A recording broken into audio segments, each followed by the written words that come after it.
pengetahuan. Terus kita akan belajar praktek simulasi pemanasan dan pendinginan.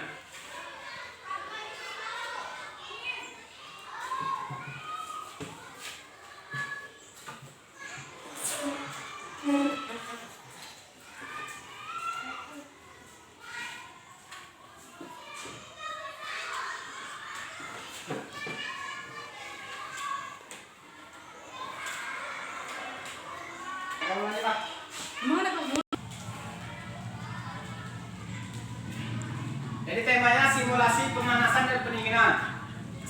Apa yang terjadi pada benda ketika dipanaskan atau didinginkan? Saya tahu. 1. Pemanasan tubuh. 2. Pembentukan vitamin D. 3. Aktivasi pigmen kulit. 4. Regulasi suhu tubuh. 5. Pengaruh terhadap keseimbangan emosional. Ya. Jadi perubahan suhu pada sebuah benda dapat mempengaruhi sifat fisiknya. Berikut adalah beberapa perubahan yang umumnya terjadi pada benda ketika dipanaskan. Yang pertama ada dipanaskan ya. Yang pertama pemanjangan. Benda cenderung memanjang ketika dipanaskan. Ini disebabkan oleh pergerakan partikel-partikel dalam benda yang menjadi lebih aktif dan menyebabkan jarak antar partikel menjadi lebih besar. Yang kedua, pemuaian. Sebagian besar benda akan mengalami pemuaian ketika dipanaskan. Ini berarti volume benda tersebut dapat bertambah ketika suhunya naik. Yang ketiga, perubahan fase. Pada suhu tertentu, beberapa benda dapat mengalami perubahan fase, seperti dari padat ke cair atau dari cair ke gas. Proses ini tergantung pada sifat-sifat benda tersebut. Terus didinginkan. Yang pertama, pengecilan. Benda cenderung menyusut ketika didinginkan. Partikel-partikel di dalam benda menjadi kurang aktif dan jarak antar partikel menjadi lebih kecil. Kedua, pengecilan volume dalam kurun pembekuan.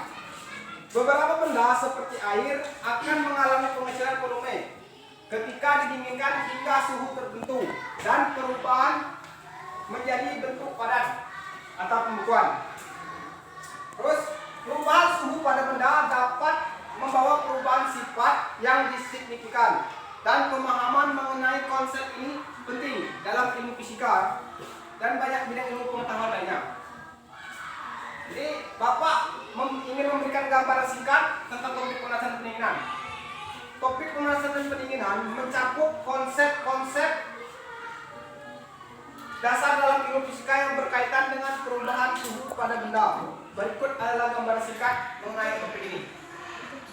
Yaitu pemanasan. Pemanasan adalah proses penambahan energi panas ke suatu benda yang menyebabkan peningkatan suhu benda tersebut. Pemanasan adalah proses penambahan energi panas ke suatu benda yang menyebabkan peningkatan suhu benda tersebut. Ketika benda dipanaskan, energi panas ditransfer ke dalam benda menyebabkan pergerakan partikel-partikel di dalamnya menjadi lebih aktif. Yang kedua ada pendinginan. Pendinginan adalah kebalikan dari pemanasan. Ini terjadi ketika energi panas dihilangkan dari suatu benda sehingga suhu benda tersebut turun. Jadi sekarang kita akan diskusi singkat mengenai pengalaman peserta didik dengan perubahan suhu di sekitar mereka. Jadi apakah kalian pernah merasa perubahan suhu di sekitar kalian? Pernah? Nah, Apa yang kalian rasakan ketika suhu sekitar berubah? Apa yang kalian rasakan ketika suhu di dalam ruangan berubah? Apa yang kalian rasakan? Ini contohnya Pak nih. Apa yang Pak rasakan ini? Panas, berkeringat kan? Ya. Nah, pasti ya. Jadi merasakan perubahan suhu saat berada di rumah saat memegang benda yang baru diambil dari kulkas. Contohnya misalnya kita mengambil batu es dari kulkas, apa yang kita rasakan? Dingin kan? Kita mengambil sayur-sayuran dari kulkas, apa yang kita rasakan? Dingin. Itu ya.